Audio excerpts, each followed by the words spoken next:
রাতের শেষে বনের ধারে নীল আলো থেকে ঘুরে। দিদি ভাই, উঠবে না? আজ তো রথের দিন, উঠে পড়ো। ঠাকুমা, এই রথটা এখানে কেন? ওটা অভিশপ্ত রথ। অনেক বছর আগে, রথযাত্রার আগের রাতে এই রথ টানার সময় ভয়ঙ্কর দুর্ঘটনা হয়েছিল। রথটা নিয়ন্ত্রণ হারিয়ে কয়েকজন মানুষের উপর উঠে যায়। সেদিন অনেক মানুষ মারা গিয়েছিল। তারপর থেকে আর কেউ এই রথ টানে না। এই রথ কর্তামশাইয়ের ভীষণ প্রিয়।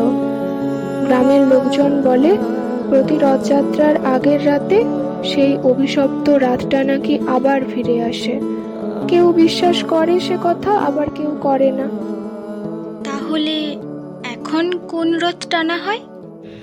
এখন ওটাই বের হয়।